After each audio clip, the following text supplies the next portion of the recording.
Joining us on the show is the Assistant Principal Spokesman of the ruling party, APC Presidential Campaign Council, Mr. Ajuri Ngelale. Welcome to the show.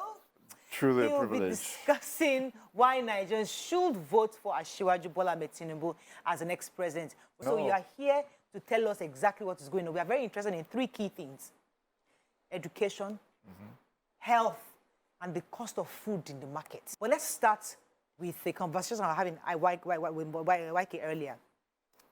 Somebody asked her how much is fuel in the UK, and she said, how would she know? And I said, well, in the UK, you can't, all our products in the UK, those of us that bring it home, we are paying exactly the amount of money that is being paid, is being sold in the UK, in Nigeria. Same way with our fuel. Nigerians are asking, I mean, when YK went back to remind us that we should have actually created refineries. We shouldn't be importing pollution. We know that, it's a given fact. We're still paying very below the actual rate of petrol. Right. How can we connect this somewhat to the price of food in the market? I don't know how we can link it. Let me say, first of all, that, you know, of course, we have, anytime I go on to radio stations, television stations in the country, and we talk about, you know, agriculture, for example, and what we've been able to do in terms of massively substituting imported rice with locally produced rice and many of these things. A lot of what comes back to me is, then why is it that the price is going up in the market for a bag of rice, for example? And you've alluded to the energy issue, which is very fundamental. You have a situation right now, and it's no strange thing to those who are familiar with what's going on geopolitically around the world now, that with the Russo-Ukrainian conflict, energy prices have just skyrocketed. Naturally, that's going to have a direct implication on the cost of production, the cost of processing, the cost of milling rice, for example, goes up when energy costs go up. That cost is passed to the end user, the consumer.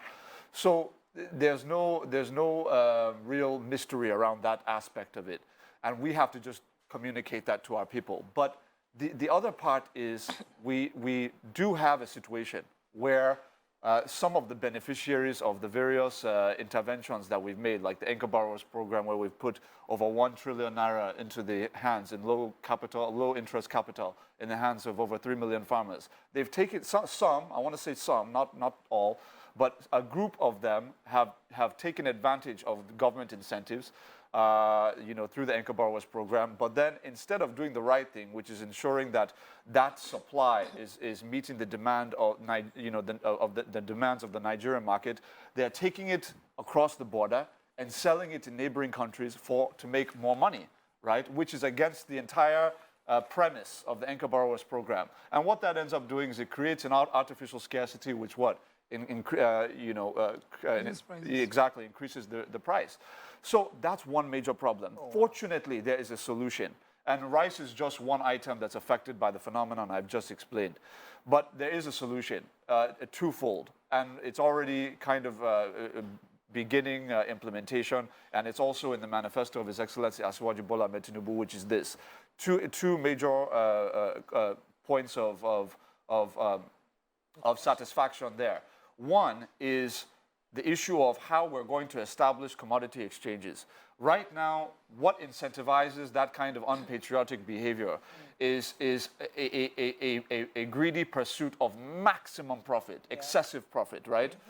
And one of the ways you deal with that is by establishing commodity boards across the country, which will establish a set base of minimum prices of all of the staple items in the country. Then the second one, which is very important, is the establishment of storage grain reserves. How are we going to be sure? Because you are from the same government. It's the same government that is in power. Right. How come they haven't been able to put all this into practice? How do you want us to believe that?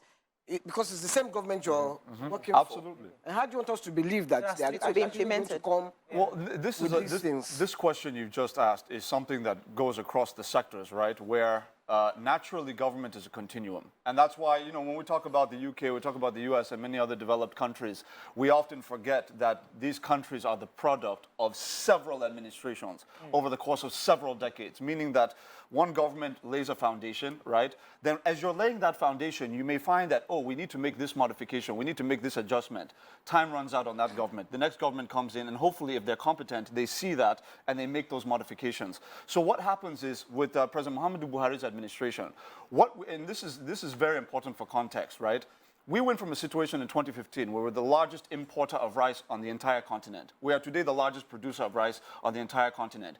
When we talk about anchor borrowers, it's not to boast that we've done so much. It has actually had a tangible economic effect in the sense that by substituting $4 billion worth of foreign exchange that we were paying every year, $4 billion to import rice into this country, we have now been able to substantially substitute our local production, meaning that $4 billion we're paying to import rice that we can produce locally, we're now able to apply that to fund our budget, to build roads, to build railways, to build the things that we're constructing across the country. So it has had a good effect. Now, the question is, in the process of incentivizing the farmers to produce locally, right, you can't anticipate certain problems before they happen. So you don't anticipate a certain segment of farmers to be unpatriotic, right, and to say, look, I'm going to go to Benin or I'm going to go to Niger Republic and sell this rice that government even gave me not just money, by the way, gave me seedlings, the actual seeds that I'm planting, they gave it to me.